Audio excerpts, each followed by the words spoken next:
Ada salah satu jamaah kita itu, dia sengaja membeli kain kafan bertuliskan nama dia dengan nama istrinya. Kemudian kain kafan itu digantungkan di lemari utamanya, lemari utama rumahnya itu. Sehingga setiap dia buka lemari utama, yang dia ucapkanlah innalillahi wa inna ilaihi raji'un. Buka lemari, innalillahi wa inna ilaihi raji'un. Istriku hari ini sudah bersedekah belum? Belum. Keluarkan sedekah. Hari ini sudah keluarkan zakat? Belum keluarkan zakat. Besok innalillahi wa inna ilaihi raji'un. Sehingga dia cerita, Ustaz, asbab ikhtiar ini, kalau saya punya sedikit saja niat untuk berbuat maksiat kepada Allah, setelah saya buka lemari itu, hilang keinginan berbuat maksiat.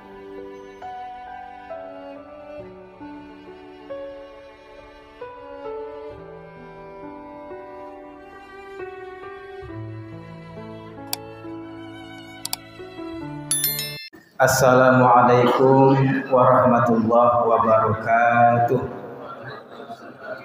Yang kami muliakan para pengurus masjid, para alim ulama, tuan guru, para ustadz, seluruh jamaah, yang mudah-mudahan amal ibadah kita di bulan Ramadan ini diterima Allah Subhanahu wa ta'ala.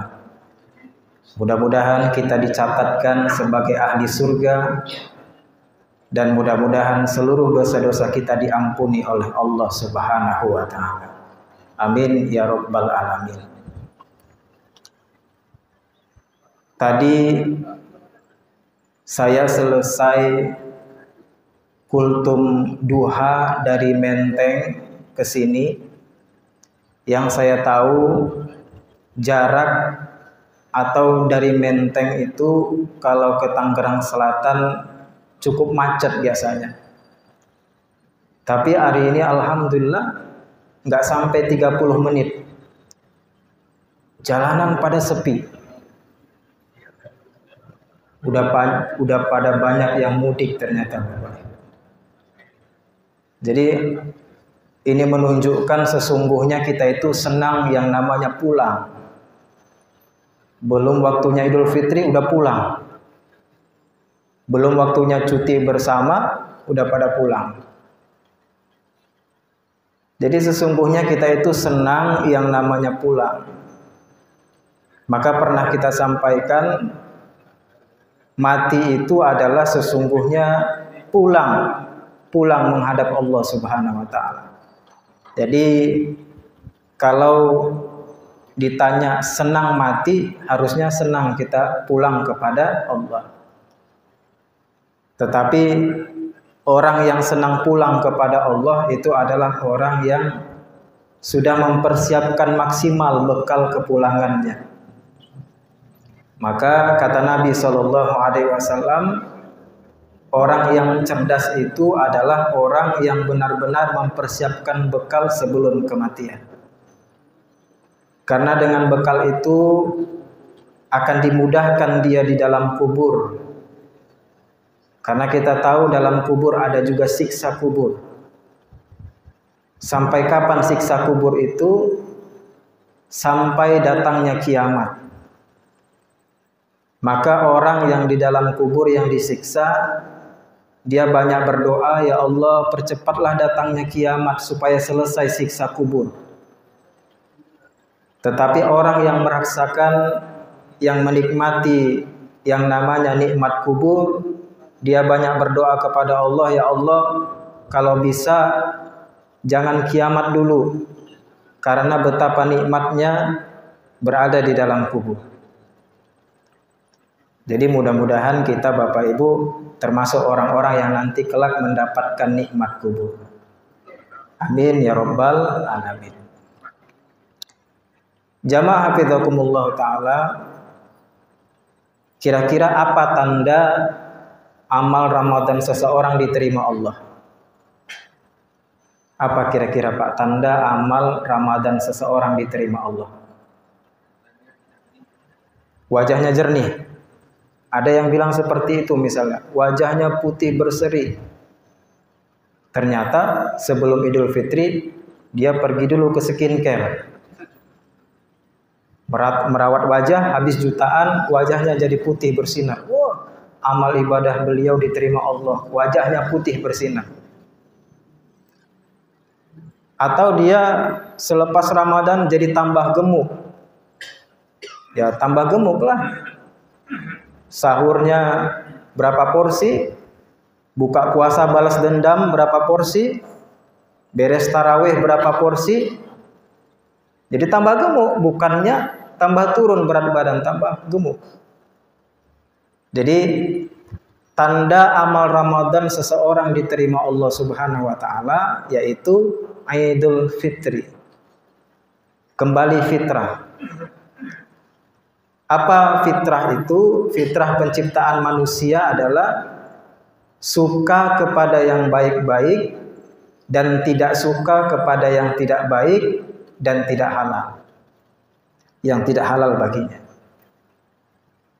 Jadi kalau ada orang sebelum Ramadan matanya jelalatan melihat perempuan yang tidak halal baginya, kemudian setelah Ramadan dia berubah menjadi lebih suka memalingkan pandangan, menundukkan pandangan, menghindarkan pandangan dari wanita yang tidak halal, maka ini tanda diterima amal ibadah Ramadan.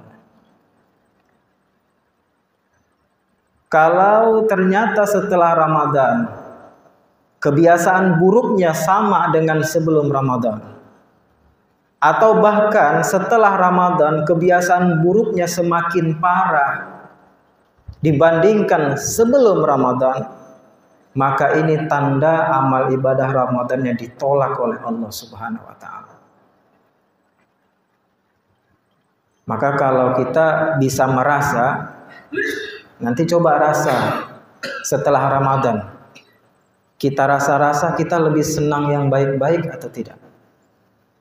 Atau kebiasaan buruk kita yang dulu berubah menjadi lebih baik atau tidak? Kalau ternyata kita tidak menjadi lebih baik setelah Ramadan, berarti kita tidak Idul Fitri, berarti kita tidak kembali fitrah, menjadi tanda amal ibadah Ramadan tahun ini ditolak Allah Subhanahu wa taala. Maka kata Nabi sallallahu alaihi wasallam, rugi orang yang mendapati Ramadan tetapi amal ibadahnya, tetapi dosa-dosanya tidak diampuni oleh Allah Subhanahu wa taala. Maka kata Nabi, dia hanya mendapatkan al-ju' wal atos, hanya sekedar lapar dan haus doang. Tetapi amal ibadahnya tidak diterima Allah Subhanahu wa taala. Ya banyak penyebabnya. Bisa jadi dia berpuasa tetapi hatinya iri dan dengki hasad kepada orang lain. Bisa jadi dia berpuasa tetapi dia masih menyebar fitnah, gibah, segala macam, mengadu domba. Bisa jadi dia berpuasa tetapi dia lalaikan amal ibadah puasa itu. Bisa jadi dia berpuasa di depan orang-orang dia berpuasa, di depan istrinya dia berpuasa, tetapi di belakang orang-orang, di belakang istrinya diam-diam dia berbuka puasa sebelum waktunya berbuka puasa. Makanya banyak kita lihat warung ajaib. Jadi warung ditutup tenda, yang kelihatan kakinya aja, kepalanya nggak kelihatan. Yang makan bisa jadi adalah orang Islam. Padahal itu waktunya adalah seharusnya dia berpuasa Ramadan. Tetapi dia tidak berpuasa, kemudian di depan orang lain dia berpura-pura puasa, maka wajar orang seperti ini tidak kembali fitrah. Sehingga setelah Ramadan kebiasaan buruknya masih tetap sama, bahkan semakin menjadi-jadi.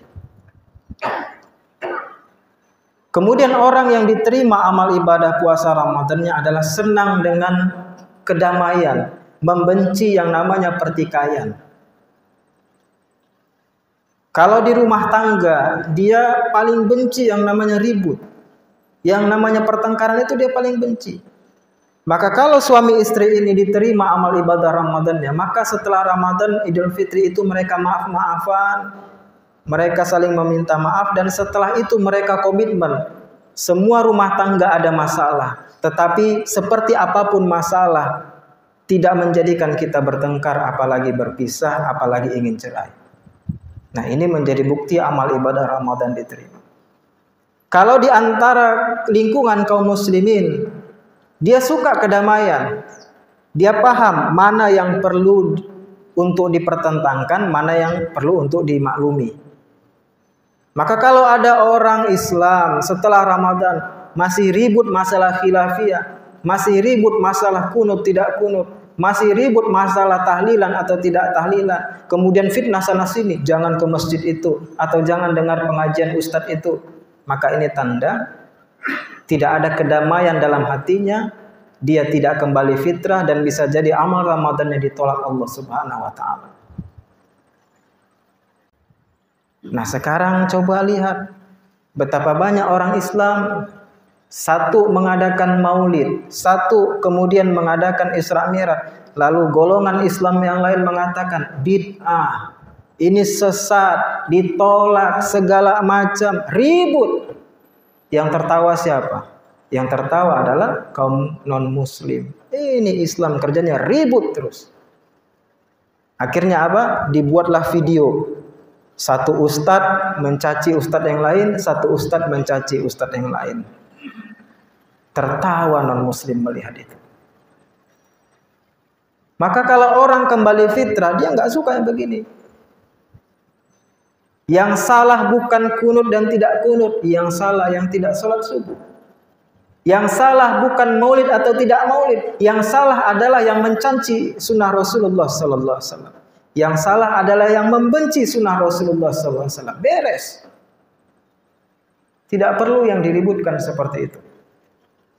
Maka kalau ada penceramah yang hobi untuk menyebarkan kebencian seperti itu, kalau masyarakat ini cerdas biasanya itu tidak diterima lagi.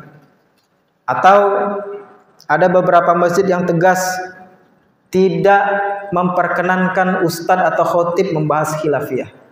Nah, ini masjid sudah cerdas. Tidak perlu dibahas itu. Karena khilafiyah sampai kapanpun akan menjadi perdebatan. Jangankan kita yang kroco-kroco, para imam mazhab aja berbeda pandangan. Tetapi luar biasanya para imam mazhab itu. Ketika mereka berbeda pandangan, oh bisa jadi pendapat Imam Syafi'i yang benar, pendapat saya yang tidak benar. Oh bisa jadi pendapat saya yang keliru, pendapat beliau yang benar. Gitu. Luar biasa, Masya Allah. Maka kepada kaum muslimin, kalau selesai Idul Fitri, ayo kembali benar-benar fitrah. Jaga persatuan kaum muslimin. Ya, kita di Indonesia ini beruntung dan bersyukur, Bapak Ibu. Di Palestina, orang-orang Islam itu ketika mau sujud, mau ibadah itu ditembak di Masjidil Aqsa. Nggak tenang mereka beribadah. Hari ini, tadi pagi, ada salah satu santri kami yang lagi kuliah di Sudan. Beliau seorang mu'alaf, kirim WhatsApp. Ustadz, mohon doa. Sekarang di Sudan lagi konflik. Rudal turun. Masalah konflik militer. Ini Sudan hari ini. Tuh, dibombardir oleh sesama orang Islam di Sudan. Maka kita beruntung dan bersyukur bisa ada di Indonesia ini. Kemudian orang yang kembali fitrah adalah orang yang kalau dia tahu bahwa di dalam hartanya itu ada hak orang lain, maka dia tidak tahan-tahan hak orang lain yang ada padanya. Khususnya sedekah, apalagi zakat yang kalau sudah sampai nisabnya maka wajib dikeluarkan. Orang yang kembali fitrah akan takut dengan azab menahan-nahan zakat.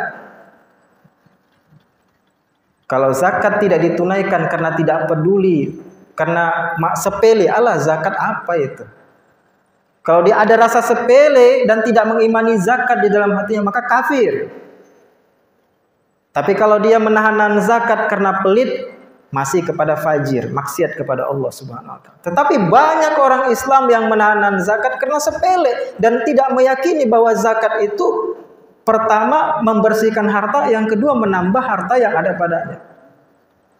Kalau dia kembali fitrah, dia akan takut menahan zakat itu. Karena dia baca dalam Al-Quran, orang yang menahan-nahan hartanya, zakat 2,5%-nya itu, Allah menegaskan nanti di yaumil qiyamah hartanya itu mobilnya, rumahnya, emasnya, jam tangan mewahnya, handphone mahal, motornya yang mahal itu dicelupkan ke dalam api neraka, lalu setelah meleleh hartanya itu ditempelkan ke kening mereka, ditempelkan ke lambung mereka, ditempelkan ke punggung mereka. Begitu pedihnya siksa orang yang menahan-nahan zakat hanya perkara 2,5%.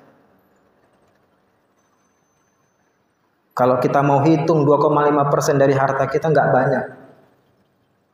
Mungkin kalau dihitung-hitung dibandingkan konsumtif kita duniawi 2,5% tidak banyak.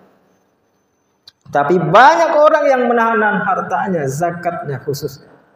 Nauzubillah tsumma nauzubillah. Sedikit 2,5%, tapi kalau ditahan-tahan tidak dikeluarkan zakat itu, maka azabnya sungguh luar biasa pedih yang akan dia terima. Sedekah. Bapak Ibu, kita ini, ya saya kadang kalau lihat orang Islam tuh kan, Masya Allah, ya pemahaman ya, nggak ada masalah. Demi minta doa salah satu kiai atau guru itu bisa sampai ke Jawa, sewa mobil, mengeluarkan ini segala macam, silahkan. Namanya tawassul, silahkan. Untuk ziarah ke sana kemari, makam Wali Songo, bismillah. Jika itu diyakini, bismillah. Tetapi sering kita sampaikan, manusia ini ada dosa dan salah, sehingga berpotensi doanya dikabulkan dan berpotensi doanya juga tidak dikabulkan. Maka makhluk Allah yang doanya tidak ditolak hanya satu, Bapak Ibu. Malaikat Allah Subhanahu wa taala. Malaikat Allah yang 24 jam setiap saat bertasbih memuji Allah Subhanahu wa taala. Malaikat Allah yang tidak pernah berbuat salah, tidak pernah berbuat maksiat kepada Allah Subhanahu wa taala. Doa malaikat tidak ditolak oleh Allah Subhanahu wa taala. Maka serajin-rajinnya kita meminta doa kepada manusia, silahkan. Jangan lupa minta doa juga kepada malaikat. Kapan? Setiap subuh. Di mana kata Nabi SAW, setiap subuh itu ada 2 malaikat yang turun mendoakan 2 hal kepada manusia. Yang pertama, doa malaikat itu adalah ketika dia melihat, ketika subuh itu ada orang bersedekah, doa malaikat, ya Allah, tambah dari apa yang dia berikan. Tambah. Jadi kalau dia kasih 1000 setiap subuh, alhamdulillah, tambah ya Allah. Itu doa malaikat setiap subuh kepada orang yang bersedekah. Tidak ditolak Allah Subhanahu wa taala. Malaikat. Tetapi kalau ada subuh itu pelit, kikir, medit, bakhil. Apa lagi, Pak? Bahasanya tentang pelit ini apa? Itu. Kalau ada yang pelit subuh itu, apa kata malaikat? Ya Allah, orang ini pantas untuk dibinasakan. Udah nggak bisa lagi dibina ini orang, binasakan kata malaikat. Yang doa adalah malaikat. Ditolak atau diterima doanya, Pak? Diterima, jelas diterima. Gak ada maksiat malaikat itu. Maka kalau dia berdoa kepada Allah, tidak ditolak. Makanya, Pak, setiap subuh minta doa malaikat. Tidak lebih banyak biaya yang kita keluarkan setiap subuh meminta doa malaikat itu. Mungkin lebih banyak lagi biaya yang kita keluarkan kalau kita keluar kota, sewa bus, makan segala macam. Setiap subuh 1000 saja. Contohnya, insya Allah masjid ini juga kayaknya sudah. Samping kita ini, saya ketika ceramah subuh di situ, yang bagi-bagi kencreng di masjid sebelah yang lagi dibangun, Pak. Masjid An-Nur, Kedong Hijau. Bagi-bagi kencreng. Jadi kalau bapak-bapaknya bisalah selesai sholat subuh naruh uang di situ kan, sedekah 1000 atau gopay. Nah istri-istri ini yang di rumah, anak-anaknya, kalau mau sedekah subuh tinggal masuk ke kencrengan masjid. 30 hari ada petugas masjid, kencreng diambil. Ketika dibongkar, wah Masya Allah, alhamdulillah. Sedekah subuh, Pak. 1000 saja. Maka doa malaikat itu, ya Allah, ini yang bersedekah-sedekah ini Allah ganti dengan yang lebih baik. Bisa ganti hartanya atau ganti dengan kesehatan. Kalau dia sakit, sembuhkan ya Allah. Doa malaikat Allah. Kemudian orang yang kembali fitrah itu, dia kemudian kalau ada harta, dia biasa-biasa saja. Kalau tidak ada harta pun dia biasa-biasa saja. Karena dia yakin bahwa harta dunia itu hanyalah setetes di tengah lautan samudra. Yang hilang darinya hanya setetes, yang dia dapat hanya setetes. Kalau sebelum Ramadan dia hilang jabatannya, wah stresnya minta ampun. Tapi setelah Ramadan kemudian dia hilang jabatannya, duniawinya hilang, maka dia nggak ada masalah. Innalillahi wa inna ilaihi rajiun. Semuanya kembali kepada Allah. Bukan itu yang menjadi jalan saya masuk surga. Malah mungkin jabatan itu yang membuat saya berat masuk surga. Kalau hari ini saya jadi camat, hari ini saya jadi lurah, hari ini saya jadi RT, hari ini saya jadi bupati, wali kota, ada masyarakat saya yang lapar, yang tidak bisa makan, ada anak yatim yang tidak bisa sekolah, saya akan bertanggung jawab di hadapan Allah Subhanahu wa taala. Maka orang yang kembali fitrah menyadari kehilangan duniawi biasa-biasa saja, nggak ada masalah. Kemudian orang yang kembali fitrah, ketika ada masalah, maka dia akan teringat prinsip dari doa Nabi Yunus alaihissalam, yaitu prinsip doa Nabi Yunus. Nabi Yunus seorang nabi. Ketika Nabi Yunus itu ditegur oleh Allah, ditelan di dalam gelapnya perut ikan, Nabi Yunus tidak pernah berkata, ya Allah, saya kan nabi, saya kan nabimu ya Allah, kenapa saya nabi kemudian mendapatkan masalah ditelan dalam perut ikan? Saya nggak terima ya Allah. Nah, betapa banyak kita hari ini sebelum Ramadan, ketika ada masalah, ketika ada ujian, ya Allah, saya adalah orang yang paling sering sholat di masjid, saya adalah orang yang paling banyak sedekah, saya orang yang paling banyak ngaji, tapi kenapa engkau uji ya Allah? Saya nggak terima diuji ya Allah. Nah, biasanya seperti itu sebelum Ramadan. Tapi setelah Ramadan, dia teringat dengan prinsip Nabi Yunus yang tidak pernah mengatakan, saya nabi, kenapa saya diuji? Tetapi Nabi Yunus menegaskan, la ilaha illa anta subhanaka inni kuntu minaz zalimin. Yang pertama adalah bersyukur, memuji Allah Subhanahu wa taala atas ujian yang Allah berikan kepada kita. Yang kemudian yang kedua adalah subhanaka inni kuntu minaz zalimin. Maha suci Allah, sungguh saya orang zalim. Kita menyadari bahwa masalah dan ujian kita hari ini adalah akibat dosa-dosa kita yang dulu. Hari ini anak kita tidak patuh sama kita. Bisa jadi dulu ketika kita masih jadi anak-anak, kita tidak patuh sama orang tua. Hari ini orang menzolimi kita, bisa jadi dulu kita menzolimi orang lain. Hari ini kita ditimpa suatu masalah, bisa jadi itu karena dosa-dosa kita yang telah lalu. Maka orang yang kembali fitrah menyadari ini, ya Allah, ini masalah engkau berikan kepadaku. Ini karena dosa-dosaku yang dulu ya Allah. Maka kalau misalnya aku punya dosa yang dulu, aku mohon maaf ya Allah, mohon ampun. Semoga masalah yang ini menjadi penghapus segala dosa-dosaku yang dulu. Tapi ingat, pernah sampaikan di sini, kalau sudah masalah dengan orang lain, minta maaf kepada orang tersebut. Kalau sudah masalah menzolimi orang lain, minta maaf, cari dia. Gak bisa, Allah bisa saja mengampuni, tetapi karena untuk keadilan, maka orang yang pernah kita zolimi dan kita belum minta maaf kepada dia, maka kelak yang kita zolimi itu meminta pertanggungjawaban kita nanti di akhirat di hadapan Allah Subhanahu wa taala.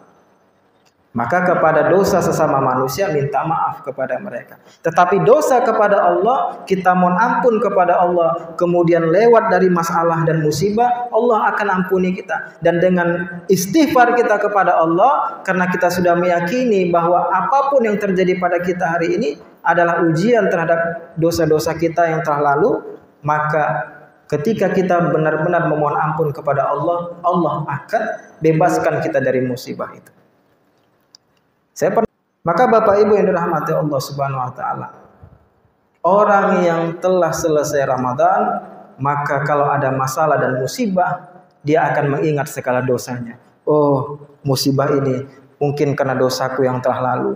Aku mohon ampun kepadamu ya Allah.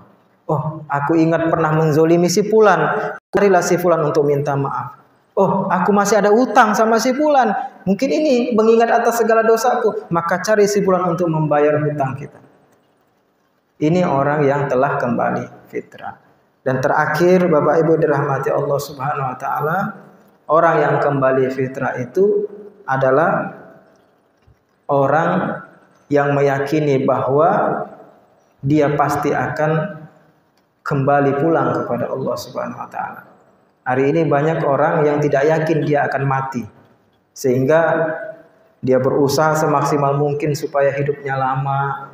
Ya ikhtiar boleh, silahkan ikhtiar. Vitamin ini, obat-obat segala macam.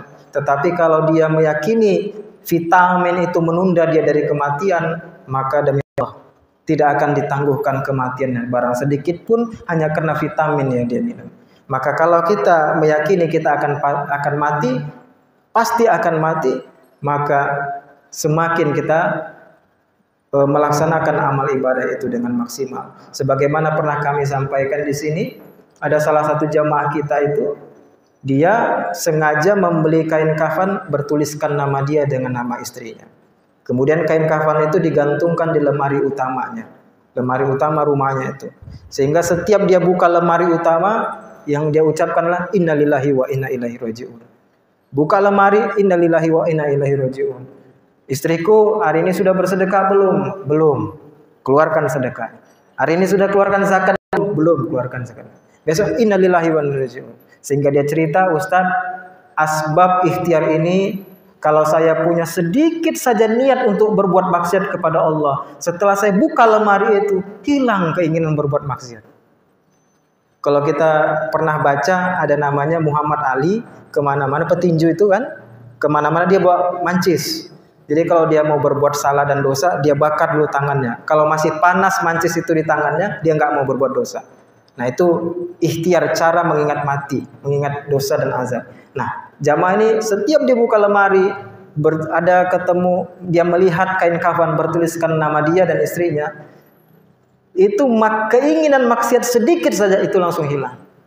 Misalnya dia cerita, Ustaz, saya ini kan uang banyak.